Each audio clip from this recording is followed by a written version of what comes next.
2 balas en la espalda. Un hombre muerto en el asiento trasero de un coche, mientras su familia le gritaba que no se durmiera. Sus asesinos ya estaban huyendo hacia el Mediterráneo. Lo que vas a ver es la guerra final de un clan que creyó que las calles de Madrid le pertenecían para siempre. Esto es Vida Criminal.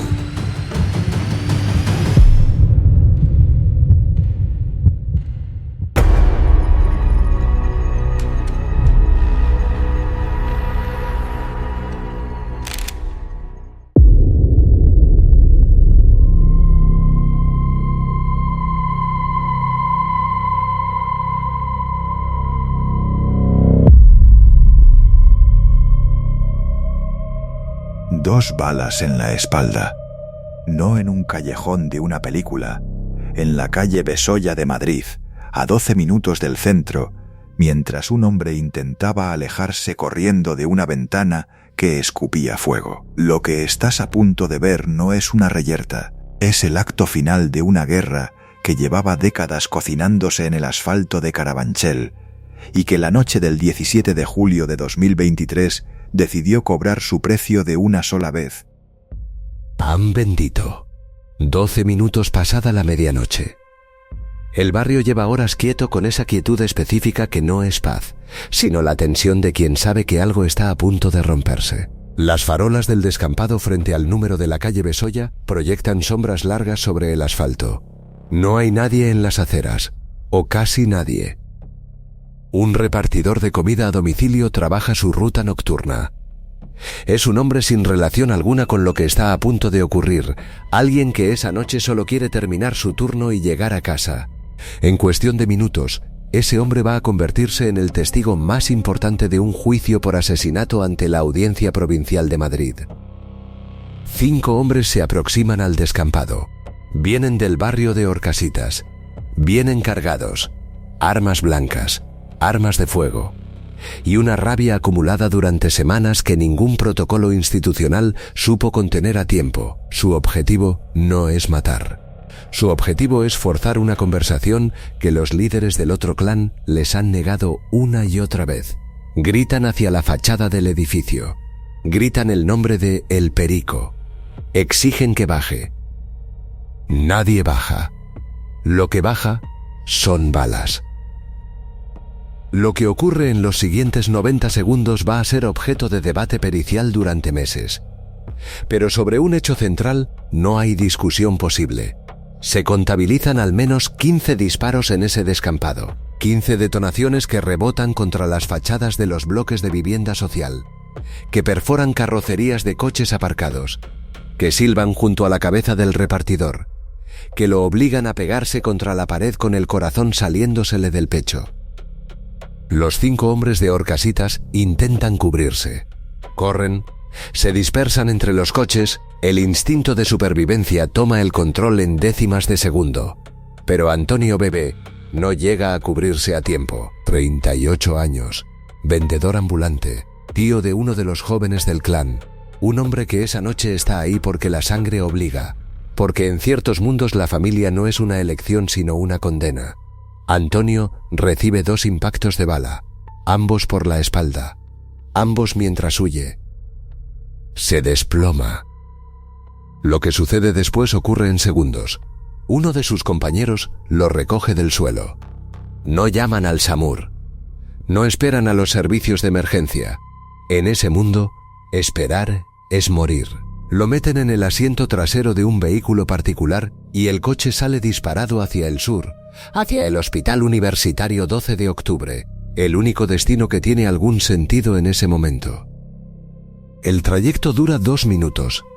2 minutos en los que el hijo de Antonio está en ese asiento trasero con las manos sobre las heridas de su padre, repitiéndole una sola frase de forma insistente: que no se duerma. Que no se duerma. En sentido contrario, los primeros patrulleros de la Policía Nacional se cruzan con ese coche a toda velocidad, respondiendo ya a los primeros avisos de tiroteo en la calle Besolla. En la puerta de urgencias, Antonio B.B. muere. Su primo lo describe así ante los investigadores del Grupo Sexta de Homicidios días después, con una precisión que no necesita adjetivos. Se nos murió en las manos. Lo que ocurre a continuación en los pasillos del 12 de octubre es la otra cara del mismo horror. Decenas de familiares se congregan en el centro hospitalario en cuestión de minutos. Las escenas de duelo son violentas, cargadas de una rabia que desborda cualquier contención. Se profieren juramentos de venganza en voz alta. Se invocan deudas de sangre. La dirección del hospital se ve obligada a solicitar refuerzo policial inmediato para acordonar las dependencias de urgencias y evitar que el drama se extienda dentro del propio edificio. La Policía Nacional despliega un operativo de contención en el perímetro del hospital. Al mismo tiempo, en la calle Besolla, los técnicos de la Policía Científica empiezan a trabajar el escenario. Casquillos en el asfalto, impactos en las fachadas, un descampado que en pocas horas va a convertirse en escenario judicial, y una ventana en el primer piso de un bloque de viviendas que el repartidor de comida señalará semanas después ante el tribunal, sin titubear, como el punto desde donde uno de los acusados disparó hacia la calle. Madrid, julio de 2023. Un hombre muerto a 2 kilómetros del estadio del Atlético de Madrid, en un barrio que lleva décadas siendo ignorado por las administraciones que deberían haberlo protegido. No estamos hablando de una ciudad sitiada por el narco, no estamos hablando de un territorio sin Estado. Estamos hablando de un distrito de la capital española, donde los clanes familiares resolvieron esa noche una disputa de honor con al menos 15 disparos, y donde nadie en los bloques colindantes se asomó a una ventana a declarar haber visto nada. Porque esa es la pregunta que vertebra todo lo que vamos a contarte. No cómo murió Antonio B.B. Eso, en términos técnicos y judiciales, ya tiene respuesta. La pregunta real es cómo llegó una disputa entre familias de 2 barrios colindantes de Carabanchel a producir un arsenal desplegado a medianoche. Una cadena de amenazas digitales que duraron semanas, un intento de apuñalamiento en un centro comercial y finalmente 15 balas volando en una noche de julio en una ciudad de 3 millones de personas. La respuesta no empieza esa noche. La respuesta empieza mucho antes. Empieza en el asfalto de Pan Bendito, en la arquitectura de la exclusión, en décadas de códigos de honor que el Estado nunca se tomó en serio porque le resultaba más cómodo mirar hacia otro lado. Hay barrios en esta ciudad donde el contrato social nunca se firmó, donde el Estado llegó tarde, construyó barato y se marchó antes de que la tinta se secara. Pan Bendito es uno de ellos, y lo que vais a ver a continuación es lo que pasa cuando décadas de abandono institucional se encuentran con un código de honor que no admite deudas sin saldar. El escenario ya estaba construido, solo faltaba la chispa.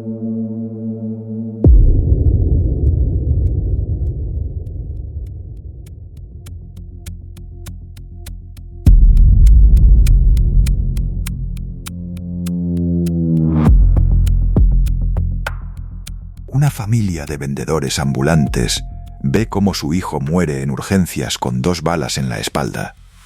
Y mientras los pasillos del hospital se llenaban de gritos, los hombres que apretaron el gatillo ya estaban contando kilómetros hacia el Mediterráneo. Lo que estás a punto de descubrir es que ese disparo no fue un accidente ni una reyerta espontánea.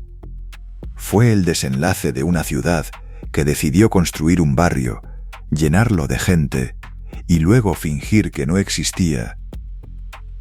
Para entender por qué un hombre murió con 2 balas en la espalda en la calle Besolla, primero hay que entender dónde está la calle Besolla, y eso obliga a retroceder décadas antes de esa noche de julio, muy atrás, hasta el momento en que alguien tomó una decisión urbanística que, con el tiempo, se convertiría en una sentencia de muerte para mucha gente. Carabanchel no siempre fue lo que es hoy. En los años 50 y 60, Madrid creció de forma salvaje hacia el sur, absorbiendo oleadas de familias que llegaban del campo con lo puesto y encontraban terrenos baldíos, chabolas improvisadas y la promesa vaga de un futuro mejor. El Estado tardó décadas en reaccionar, y cuando lo hizo, su solución fue levantar bloques, bloques y más bloques, apilar a la gente en pisos de 6 y 8 plantas, en barrios diseñados para el realojo, no para la convivencia. Pan Bendito y Horcasitas nacieron así, como recipientes como soluciones de papel para un problema que nadie quería mirar de frente. Las remodelaciones urbanísticas de los años 80 y la segunda oleada de los 2000 densificaron aún más aquellos bloques, pero no construyeron lo que hace que un barrio funcione: hospitales accesibles, plazas de empleo digno, integración real con el resto de la ciudad. Lo que quedó fue una geografía del olvido. 2 núcleos vecinales separados por apenas unos kilómetros, cada uno con sus propias lealtades, sus propias jerarquías, sus propios códigos, y entre ellos una rivalidad de clanes gitanos que llevaba décadas fermentando en silencio.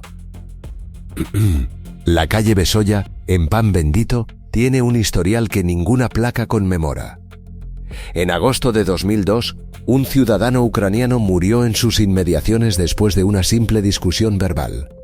No una pelea, una discusión. Mayo de 2011, tiroteo a plena luz del día frente a la entrada de un colegio. 20 casquillos incrustados en fachadas y coches aparcados. Niños dentro. Padres que recogían a sus hijos. Vecinos que lo vieron todo y aprendieron, una vez más, que lo más seguro era no haber visto nada. En 2018, nuevas reyertas con armas de fuego en el mismo radio de acción. 3 episodios en 16 años, todos en el mismo barrio, todos en el mismo entorno de medio kilómetro cuadrado. Y en ese tiempo, la respuesta institucional fue construir una parada de metro. La estación de Pan Bendito, inaugurada con fotógrafo y discurso, bajo la presidencia regional de Alberto Ruiz Galardón, una parada de metro en un barrio donde los vecinos llevaban años firmando peticiones, donde los comerciantes cerraban temprano por miedo, donde las familias enseñaban a sus hijos qué portales evitar. La parada de metro no resolvió nada, pero quedó muy bien en la foto. En 2018, un vecino del barrio decidió que ya era suficiente. Juan Manuel Montilla, conocido en toda España como el Langui, artista de hip hop nacido y criado en Carabanchel, presentó una denuncia formal ante las administraciones públicas. No pedía nada extraordinario, pedía lo básico: que se limpiaran las calles, que se repararan los espacios públicos deteriorados, que la gente que vivía allí no tuviera que resignarse a vivir en condiciones que el resto de la ciudad no toleraría. Su denuncia fue recibida con el silencio cómodo que las instituciones reservan para los problemas que no quieren resolver. El barrio siguió igual, los clanes siguieron operando, y la siguiente reyerta era solo cuestión de tiempo. En ese escenario hay una familia que lleva años siendo un nombre recurrente en los archivos policiales de la zona: Los Pelúos.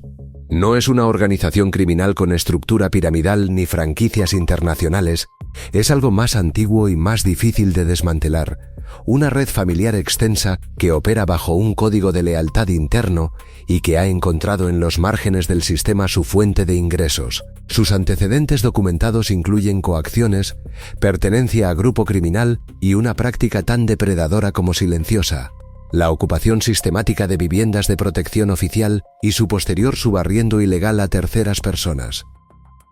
El mecanismo es simple y brutal. Identifican pisos vacíos de VPO, los ocupan, los subgestionan como si fueran agentes inmobiliarios con poder propio. Cobran alquiler, imponen condiciones y si alguien objeta, los instrumentos de persuasión no son contratos ni abogados. Este modelo de negocio los llevó incluso más allá de Madrid.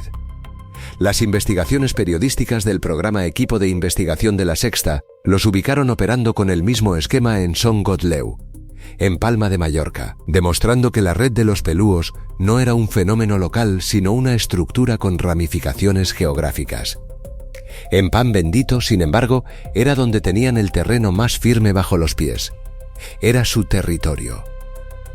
Y en ese territorio operaban 3 personas cuyas trayectorias convergerían la noche del 17 de julio de 2023. La primera es Antonio B.B., 38 años, vendedor ambulante, sin ficha violenta, sin historial armado. No era un soldado del clan ni un ejecutor de deudas. Era un tío, el tío carnal de uno de los jóvenes que estaban siendo acosados. En la lógica del parentesco que rige estas comunidades, su presencia esa noche no era opcional. El código familiar no admite neutralidad cuando uno de los tuyos está siendo amenazado. Así que Antonio fue, sin un arma de fuego, sin la intención de matar a nadie. Fue porque era su sobrino y punto. La segunda figura es José Pedro Milésima, A., conocido en el barrio y en los juzgados como el Bola. Su perfil criminológico es el opuesto exacto al de Antonio. Para el Bola, la violencia no es un último recurso, es el primero. Es el idioma con el que negocia, con el que se impone, con el que construyó su reputación en Pan Bendito. Disponibilidad permanente de armas de fuego, comprobada.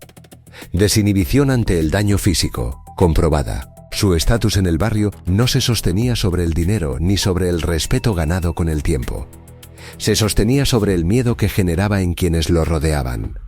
Un miedo tan concreto y tan operativo que las calles de Pan Bendito aprendieron a leerlo como una señal de tráfico. La tercera figura es Pedro Milésima, M. el padre. El Perico, viejo patriarca de la facción, hombre al que el Bola miraba cuando necesitaba saber qué hacer a continuación. La relación entre padre e hijo en estas estructuras familiares no es únicamente afectiva, es operativa.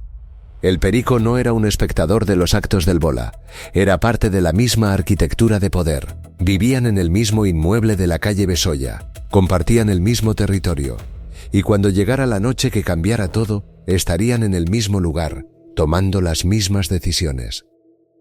Pan Bendito no explotó porque sí, explotó porque durante décadas nadie hizo nada para que no explotara. La arquitectura del abandono tiene consecuencias, siempre, y estas consecuencias, te lo garantizamos, son mucho más sangrientas de lo que imaginas.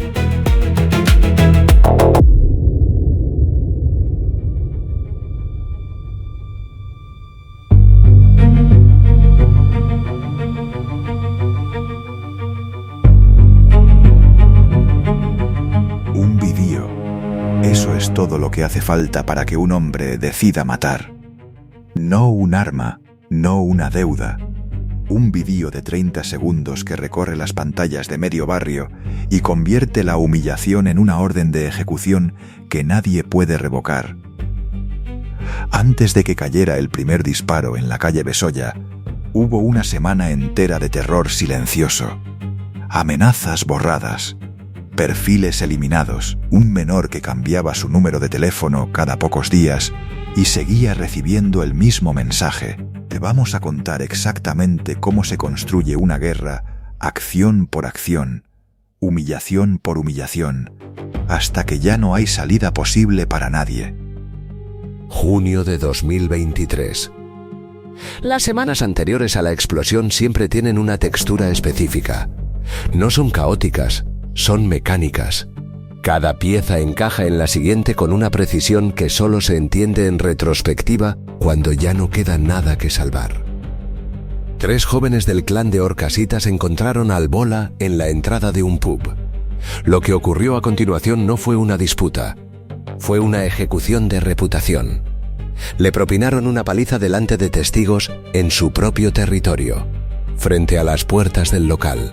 El tipo que llevaba años construyendo su imagen sobre la intimidación, sobre la certeza de que nadie se atrevía a tocarle, quedó tirado en el suelo de su propia calle. Y alguien lo grabó. Eso fue lo que cambió todo, no la paliza, la grabación. En los entornos criminales, donde el honor es la única moneda que no se puede falsificar, la humillación privada es un problema. La humillación pública es una sentencia de muerte, no para el que recibe la paliza, para quien la propina. El vídeo comenzó a circular por WhatsApp esa misma noche. Grupos familiares, contactos del barrio, conocidos de conocidos. Las plataformas de mensajería instantánea hacen algo que las reyertas de los años 80 nunca podían hacer. Convierten un momento de derrota en una exhibición permanente. El Bola no podía borrar ese vídeo de los teléfonos de nadie. No podía obligar a nadie a olvidarlo. Lo único que podía hacer era sobreescribirlo con algo más violento. Para entender lo que vino después, hay que entender cómo funciona el honor en estas estructuras familiares. No como un sentimiento, como una infraestructura. En los clanes donde el Estado nunca fue un árbitro fiable, donde los contratos se cumplen por miedo y no por ley, La reputación de un hombre es literalmente su capacidad de operar. Si alguien te golpea y no hay consecuencias, eso significa que cualquiera puede golpearte. Y si cualquiera puede golpearte, nadie te debe nada, nadie te teme, y tu autoridad sobre el territorio se evapora en cuestión de días. El Bola lo sabía. Llevaba años construyendo sobre ese principio. Y ahora tenía 30 segundos de vídeo circulando por el barrio que decían exactamente lo contrario de todo lo que había construido. La respuesta fue inmediata y metódica. Si no podía recuperar el honor en el espacio físico donde lo había perdido, lo recuperaría a través de los mismos canales digitales que lo habían destruido. El objetivo fue el menor del clan de Horcasitas vinculado a la agresión. Un adolescente. El miembro más joven y más vulnerable de la cadena familiar rival. Comenzaron a llegar mensajes. Primero al número de siempre. Amenazas directas, explícitas, sin ambigüedad posible. El menor cambió de número. Los mensajes volvieron desde otro. Cambió otra vez. Volvieron. La consigna que se repetía era siempre la misma. No voy a descansar. No voy a parar. Cuando WhatsApp dejaba de funcionar como vector, el acoso migraba a las redes sociales. Perfiles alternativos creados específicamente para ese propósito. Mensajes que llegaban desde cuentas que no existían horas antes y que desaparecían después de cumplir su función. El menor no podía bloquear a alguien que se multiplicaba. No podía desconectarse de un mundo donde su familia vivía conectada. Y cada vez que cambiaba de número, cada vez que bloqueaba un perfil, el ciclo volvía a empezar. Esto no era intimidación improvisada. Era una campaña. Tenía estructura, tenía continuidad y tenía un objetivo preciso. Demostrar que el Bola podía llegar a cualquier parte, que ninguna barrera digital era suficiente y que la única forma de hacer que parara era rendirse o enfrentarse. Los clanes familiares llevan siglos operando con una lógica que los criminólogos describen como escalada simétrica. Cada acción genera una respuesta obligatoria de igual o mayor intensidad, no porque los individuos sean irracionales, sino porque dentro del sistema no responder es el movimiento más peligroso de todos. El silencio se lee como debilidad. La debilidad invita a más agresión, y más agresión compromete la seguridad de toda la familia, no solo de quien recibe el ataque.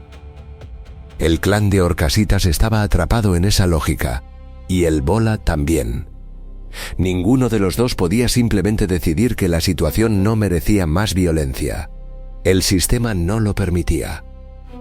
El 16 de julio de 2023, un día antes del tiroteo de la calle Besoya, el menor del clan de Horcasitas y el Bola se cruzaron por casualidad en el interior del centro comercial Parque Sur, en Leganés. No había planificación, no había emboscada. Era simplemente la ciudad haciendo lo que hace, poner a las personas equivocadas en el mismo lugar. El Bola extrajo un arma blanca de grandes dimensiones. Intentó asestarle 2 puñaladas al menor. Falló. El chico logró esquivar los golpes y huir del centro comercial. Llegó donde estaban sus padres. Les contó lo que había pasado. Pero antes de que la familia pudiera procesar la magnitud del ataque, llegó lo otro. Lo que el Bola había dicho durante la agresión. En la sociología de estos clanes existen jerarquías de afrenta muy precisas. Golpear a alguien es una ofensa que puede negociarse. Amenazar a un menor es una ofensa que requiere respuesta. Pero insultar a los muertos de una familia es algo que no tiene equivalente en la escala de agravios posibles. Los difuntos no son solo el pasado de un clan, son su legitimidad. Son la prueba de que la familia existe antes que el conflicto y existirá después. Cuando el Bola profirió insultos dirigidos a un familiar fallecido del clan de Horcasitas durante el ataque en el centro comercial, no estaba simplemente insultando. Estaba declarando que no reconocía ningún límite, que estaba dispuesto a contaminar incluso a los muertos con su desprecio. Eso, en ese contexto, en ese código, no tenía respuesta negociada posible. La familia de Horcasitas lo entendió exactamente así. Las próximas horas fueron de decisión, no de duda. Ya no se trataba de responder al acoso de un hombre. Ya no se trataba de proteger a un menor de las amenazas en redes. Se trataba de un honor familiar violado en su capa más profunda e intocable. Y dentro de esa lógica solo había una clase de respuesta proporcional. Lo que el Bola había hecho en el aparcamiento de Parque Sur, además de un delito penal con testigos, fue clausurar el último espacio de salida. Con esas palabras, en ese momento, liquidó cualquier posibilidad de que un intermediario pudiera presentarse, sentarse a una mesa y construir algún tipo de acuerdo. Porque no hay acuerdo posible cuando el otro lado ha demostrado que no respeta ni a tus muertos. El mecanismo era ya imparable. Cada decisión del Bola había generado una respuesta obligatoria del clan de Horcasitas. Cada respuesta de Horcasitas había empujado al Bola un escalón más arriba en la espiral. La paliza pública exigió una campaña de acoso. La campaña de acoso exigió un ataque físico. El ataque físico exigió insultar a los difuntos. Y los insultos a los difuntos exigían lo que iba a pasar en menos de 24 horas. No hubo un momento en que alguien eligiera la guerra. Hubo una cadena de momentos en que nadie eligió la paz. Y en estos sistemas, eso es exactamente lo mismo. Mañana, en cualquier barrio de cualquier ciudad, hay un vídeo que alguien está grabando ahora mismo. Hay un hombre que lo va a ver. Y hay una decisión que todavía no se ha tomado, pero que ya está tomada, porque así funciona la máquina. No necesita que nadie la encienda. Solo necesita que nadie la pare. Y nadie va a parar esta.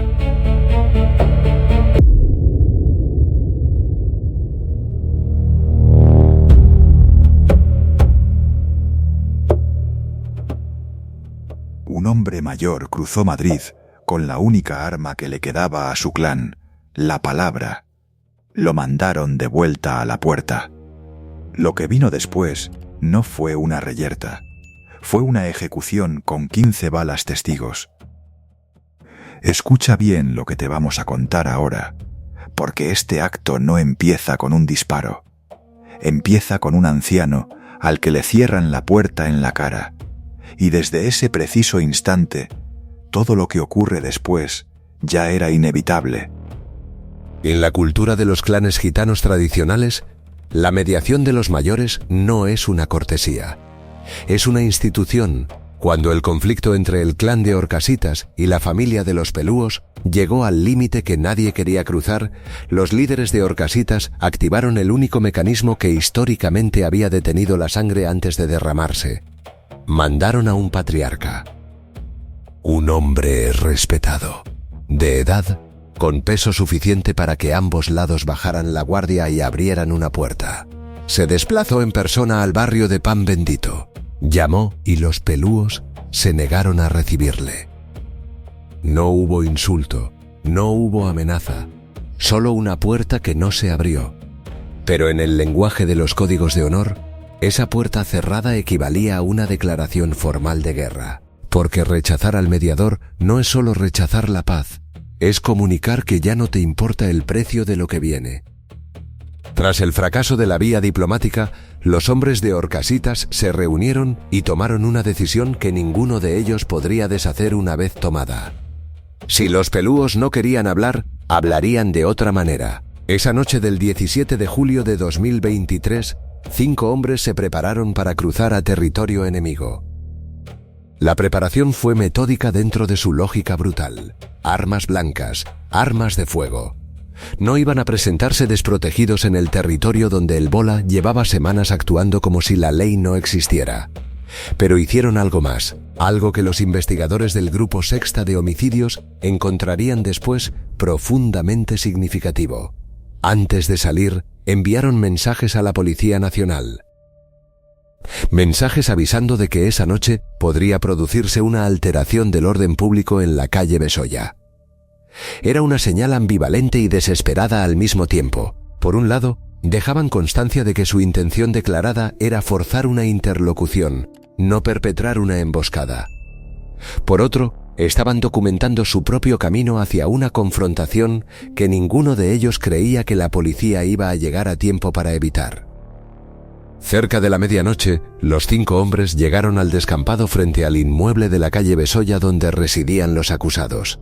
El barrio dormía, o fingía dormir. Las fachadas de los bloques proyectaban sombras largas sobre el asfalto, y desde abajo, los 5 hombres comenzaron a gritar pidiendo que Pedro Milésima, M. el Perico, bajara a la calle. Lo que ocurrió a continuación es, a fecha de hoy, el corazón del debate judicial ante la Audiencia Provincial de Madrid, porque hay 2 versiones de esos minutos, y las 2 no pueden ser verdad al mismo tiempo. Solo una lo es, y encontrar cuál es exactamente para lo que existe un tribunal. La versión de la acusación pública es la siguiente. Tras asomarse un instante al ventanal del primer piso para comunicar que no bajaría, el Perico desapareció del marco de la ventana. No para alejarse, para cubrirse, y acto seguido, de manera coordinada con su hijo el Bola, comenzaron a disparar. Al menos 15 detonaciones. Proyectiles cayendo sobre el descampado desde la altura del primer piso contra 5 hombres que no tenían dónde esconderse. El grupo intentó buscar cobertura de forma desesperada, detrás de coches, contra paredes, corriendo en todas direcciones.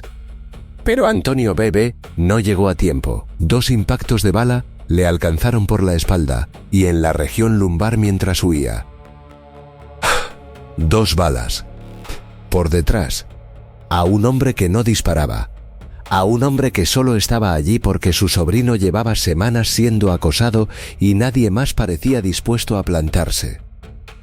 La versión de la defensa técnica parte de un dato forense: la trayectoria de las heridas. Los letrados defensores encargaron un informe de peritaje médico, forense y balístico que, según su interpretación, no describe el ángulo descendente que cabría esperar de proyectiles disparados desde la altura de un primer piso.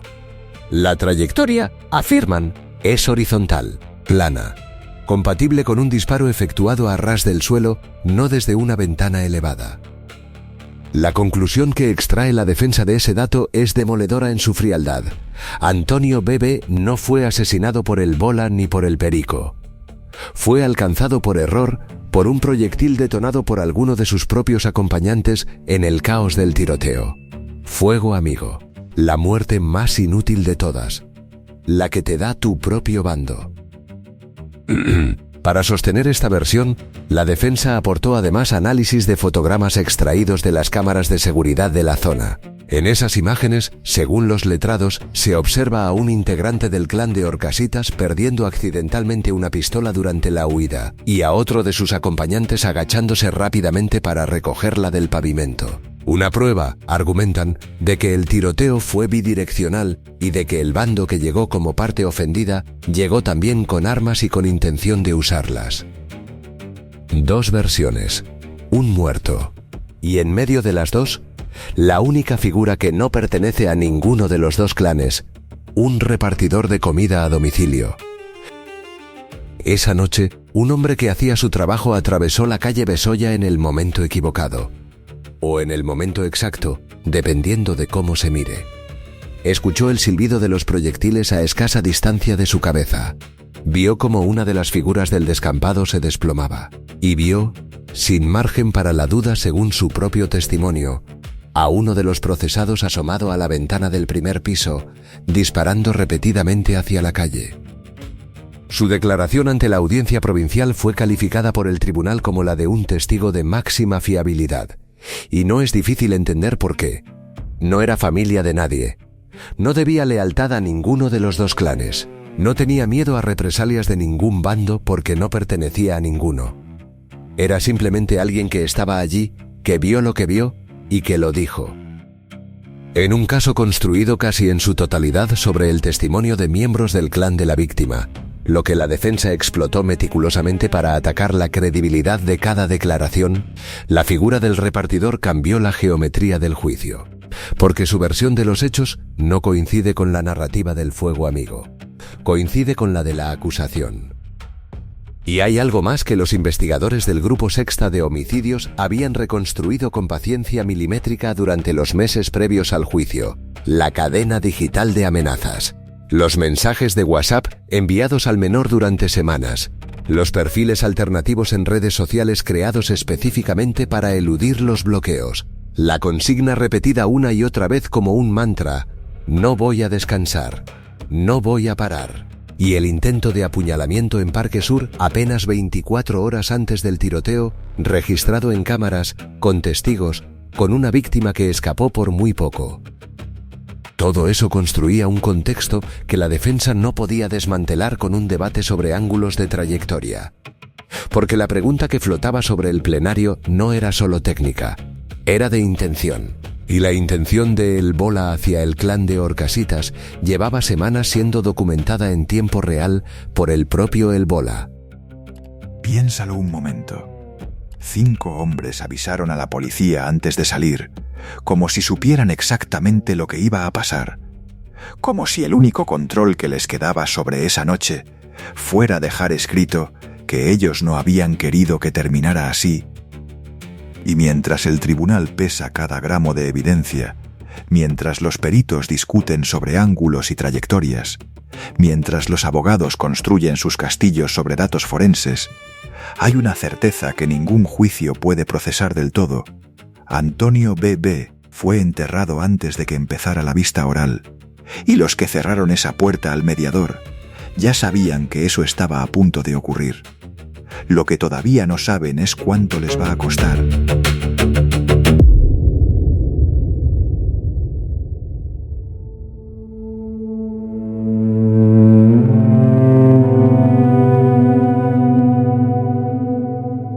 Un repartidor de comida a domicilio vio al acusado disparar desde la ventana. Y aún así, el Bola y el Perico estaban durmiendo a salvo en el mismo edificio donde acababan de matar a un hombre. Quédate, porque lo que viene ahora es la historia de cómo un clan que creyó haber ganado tardó exactamente 6 meses en descubrir que no hay distancia suficiente para escapar de lo que hiciste. Las sirenas empezaron a sonar antes de que Antonio terminara de morir. Los primeros indicativos de la Policía Nacional cruzaron el distrito en dirección al Hospital 12 de Octubre, sin saber todavía que los hombres que buscaban no habían salido del barrio, no habían cruzado ningún puente, no habían tomado ninguna autopista. Estaban exactamente donde siempre habían estado, en el mismo bloque de la calle Besoya, en un piso que oficialmente no existía a su nombre. El sistema que los pelúos habían construido durante años era, en esencia, muy simple: tomar viviendas que no les pertenecían y subarrendarlas a personas que necesitaban techo y no hacían preguntas. Esa noche, ese piso fue la diferencia entre la detención y la fuga. Los 2 hombres permanecieron ocultos allí durante las horas más críticas del despliegue policial, mientras los agentes peinaban el exterior del edificio e interrogaban vecinos que no habían visto nada. El arma más efectiva de los pelúos nunca fue una pistola, fue la arquitectura invisible de su propia red. Hacia las 6 de la mañana, cuando la presencia policial en el perímetro comenzó a disolverse, el Bola y el Perico salieron del edificio. No corrieron. Subieron a un BMW X5 y se fundieron con el tráfico de una ciudad que todavía no había despertado del todo. En Madrid, a esa hora, nadie mira a nadie. Eso también lo sabían. Mientras el vehículo avanzaba hacia el sur, el domicilio que acababan de abandonar empezaba a llenarse de otra clase de presencia. No de policías, de mujeres. Decenas de familiares del clan de Horcasitas, guiadas por una ira que no tenía canal institucional donde desahogarse, irrumpieron en el piso vacío de los presuntos asesinos. Lo que ocurrió dentro de esas paredes no fue un simple saqueo, fue un ritual, sistemático, deliberado, grabado. Destrozaron el mobiliario, vaciaron los armarios, rompieron lo que no podía llevarse, y mientras lo hacían, alguien sostenía un teléfono grabando cada segundo.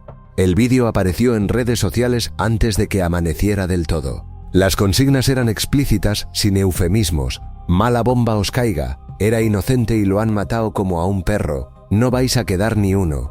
No era una amenaza, era una notificación de destierro. El clan de los pelúos ya no tenía domicilio en Pan Bendito. El vídeo era el certificado. Este acto cumplía 2 funciones que la criminología conoce bien. La primera, compensar públicamente la pérdida. demostrar que la muerte de Antonio no quedaría sin respuesta visible. La segunda era territorial, escenificar que el espacio físico de los agresores había sido conquistado y devuelto como escombro. En los códigos que rigen estos enfrentamientos, un domicilio destruido y filmado vale tanto como una victoria en campo abierto. A veces más. Pero el Bola y el Perico ya no veían ese vídeo desde Carabanchel. Estaban en movimiento. Y durante 6 meses, eso fue suficiente. La fuga no fue el pánico ciego de 2 hombres sin plan, fue la activación de una red logística que los pelúos llevaban años construyendo, piso a piso, ciudad a ciudad, a lo largo de más de 400 kilómetros de litoral mediterráneo. El mismo modelo de negocio que les había dado poder en Madrid existía replicado en otros puntos del territorio nacional. Y uno de esos puntos era Torrevieja, en la provincia de Alicante. Torrevieja es una ciudad costera donde los rostros cambian cada temporada y nadie conoce a nadie con suficiente profundidad como para hacer preguntas incómodas. Para alguien que necesita desaparecer, no es un mal destino. El piso que los acogió respondía al mismo patrón de siempre: vivienda ocupada ilegalmente, gestionada por la red familiar, invisible en los registros oficiales. 6 meses, más de 400 kilómetros, y la certeza, probablemente, de que la ley del silencio haría el resto. Esa ley no es metáfora. Es un mecanismo funcional que los investigadores del Grupo Sexta de Homicidios encontraron operando con precisión desde el primer día. Los vecinos de la calle Besolla no habían visto nada. Los residentes del bloque no recordaban nada. Las personas que habían estado en el descampado esa noche, excepto las vinculadas directamente al clan de la víctima, no aportaron ni un dato de filiación, ni una descripción, ni una hora. El miedo era bilateral: miedo a los pelúos, miedo a Horcasitas, miedo al vacío institucional que históricamente había dejado a Pan Bendito resolver sus propios conflictos sin intervención del Estado. En ese contexto, el silencio no era cobardía, era una decisión racional de supervivencia. Eso significaba que la totalidad del material testimonial disponible para la acusación procedía de miembros del clan de la víctima, una circunstancia que la defensa explotó con insistencia durante el juicio oral, cuestionando la objetividad de cada declaración. Si todos los testigos son parte interesada, la duda razonable tiene donde asentarse, pero los investigadores habían construido algo más que testimonios. El peritaje balístico reconstruyó la mecánica del tiroteo a partir de los casquillos recuperados en el asfalto y las heridas del cuerpo de Antonio. La acusación sostenía un ángulo descendente compatible con disparos desde un primer piso. La defensa contraargumentaba con su propio informe trayectoria horizontal, compatible con un proyectil detonado a ras de suelo por alguno de los propios acompañantes. Fuego amigo, y como refuerzo, imágenes de cámaras de seguridad donde presuntamente se ve a un hombre perder una pistola durante la huida y a otro agacharse para recogerla del pavimento. 2 versiones, 2 informes periciales, 2 reconstrucciones del mismo segundo fatal. En ese empate técnico, un hombre que esa noche solo quería entregar una pizza se convirtió en el elemento más valioso del proceso. El repartidor declaró bajo juramento, sin vínculos con ninguno de los 2 clanes. Había oído el silbido de los proyectiles cerca de su cabeza. Había visto a una persona desplomarse y había visto, de forma inequívoca, a uno de los procesados disparando desde la ventana del primer piso. No desde el suelo, desde arriba, hacia abajo. A eso se sumó la reconstrucción forense de las comunicaciones digitales. Los mensajes de WhatsApp con amenazas de muerte al menor. Los perfiles alternativos creados para continuar el acoso tras cada cambio de número. La consigna repetida: no voy a descansar, no voy a parar. El intento de apuñalamiento en el centro comercial Parque Sur, documentado apenas 24 horas antes del tiroteo. Pieza por pieza, el Ministerio Fiscal construyó un mapa de intención que precede al disparo y lo explica, no como un enfrentamiento entre iguales, como una ejecución calculada sobre individuos concretos en un territorio que los acusados consideraban propio. El 27 de enero de 2024, 6 meses y 10 días después de que Antonio muriera en el asiento trasero de un coche, los agentes del Grupo Sexta de Homicidios localizaron a El Bola y a El Perico en Torrevieja. No hubo resistencia. No hubo persecución. Los encontraron en el piso que la red familiar les había facilitado y los arrestaron. 6 meses de fuga, 400 kilómetros de distancia, una red logística que había funcionado durante años y al final una dirección, una puerta y unas esposas. El Ministerio Fiscal formalizó su acusación ante la Audiencia Provincial de Madrid. Las pretensiones punitivas sumadas alcanzaban los 121 años de privación de libertad. Esa cifra refleja la acumulación de cargos: homicidio con alevosía, tenencia ilícita de armas, amenazas reiteradas, tentativa de homicidio, pertenencia a grupo criminal. 121 años, una sentencia aritmética que intenta medir en tiempo lo que costó en sangre. 121 años. Hay algo obscenamente ordenado en ese número, como si los jueces creyeran que la suma de los delitos cabe en una hoja de cálculo, pero los barrios no leen sentencias. Pan Bendito no tiene ningún tablón donde publicar que la justicia ha llegado. Hay algo que deberías saber antes de llegar al veredicto.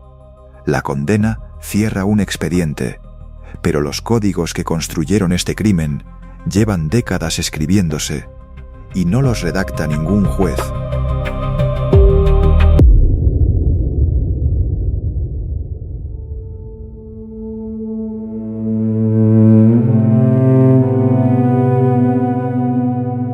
«121 años. Esa es la cifra que el Ministerio Fiscal puso sobre la mesa para cerrar este expediente. Y aún así, cuando salgas de este video, Pan Bendito va a seguir siendo exactamente lo que era la noche del 17 de julio de 2023. Te vamos a decir lo que nadie dice en los titulares. Una condena no es una solución. Es una firma al pie de un fracaso que lleva décadas acumulándose». La Audiencia Provincial de Madrid dictó sentencia. El Bola y el Perico fueron condenados por el asesinato de Antonio B.B. Los números son contundentes. La pena es severa y el expediente judicial se cierra con ese golpe de mazo que tanto le gusta fotografiar al Estado. Pero hay una pregunta que ninguna sentencia responde. ¿Dónde estaba ese mismo Estado en agosto de 2002 cuando un hombre fue asesinado tras una discusión verbal en la misma calle Besolla? ¿Dónde estaba en mayo de 2011 cuando 20 casquillos quedaron incrustados en las fachadas de un colegio a plena luz del día y los niños seguían entrando por esa puerta cada mañana? ¿Dónde estaba en 2018 cuando las reyertas con armas de fuego ya eran una estadística previsible en ese barrio? La respuesta incómoda es siempre la misma. El Estado apareció a tomar nota, a redactar informes, a inaugurar una parada de metro con fotografías de campaña, y luego desapareció. Hasta la siguiente víctima. Pan Bendito fue construido para aparcar a personas, no para integrarlas. Fue construido para aparcar a personas, no para integrarlas. Bloques de 6 y 8 plantas levantados con la lógica de quien diseña un almacén sin infraestructura social real, sin oportunidades económicas formales, sin la presencia institucional que convierte un conjunto de edificios en un barrio. En ese vacío, otros llenaron el espacio. Los códigos de honor llenaron el espacio. Los clanes llenaron el espacio. Las armas llenaron el espacio. Y lo más grotesco de todo es que alguien tuvo que decirlo en voz alta. Un artista del barrio, alguien que creció en esas mismas calles, tuvo que organizar una campaña de firmas en 2018 para denunciar lo que cualquier funcionario con ojos podía ver desde hacía décadas. Bienvenidos al modelo de gestión urbana español. Primero abandona, luego ignora, finalmente esposa. El juicio de la calle Besolla fue también un experimento sobre los límites del derecho codificado. 2 sistemas de normas enfrentados en la misma sala, el Código Penal del Estado contra el Código de Honor de los clanes. Uno con togados y folios sellados, el otro grabado en generaciones de sangre y territorio. El primero ganó ese día en la Audiencia Provincial, pero la ley del silencio no fue derrotada. Los testigos vecinales siguieron sin hablar. Los testimonios de cargo vinieron casi exclusivamente del clan de la víctima. La omertá que durante meses protegió a 2 fugitivos en un piso ocupado a 400 kilómetros sigue funcionando con la misma eficiencia que siempre. Y la condena, por más años que acumule, no diluye la deuda pendiente entre Horcasitas y Los Pelúos. Antonio B.B. era un vendedor ambulante que acudió al territorio enemigo porque su sobrino estaba siendo perseguido. Murió sin haber disparado un arma. Su familia lo sabe, el clan lo sabe. Y en la aritmética del honor, esa cuenta no la salda ningún juez. Cuando el juez dicta sentencia, los periodistas cierran sus libretas, los cámaras desmontan los trípodes y Pan Bendito vuelve a ser invisible. El monstruo no desaparece porque el Estado le ponga un número de expediente. El monstruo es el vacío que el Estado dejó durante décadas y que otros llenaron con pólvora. La condena es real. El titular existe, pero esta noche, en algún bloque de esa misma calle, alguien recuerda lo que pasó. Alguien lleva la cuenta, y esa cuenta todavía no está cerrada.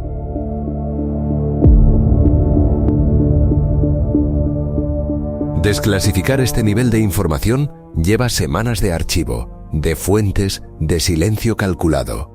Si quieres seguir bajando a los sótanos de la historia criminal, suscríbete y activa la campana. Deja en los comentarios qué otro clan, qué otro territorio, qué otra guerra debemos diseccionar. Este expediente se cierra. Nuestro archivo no tiene fondo.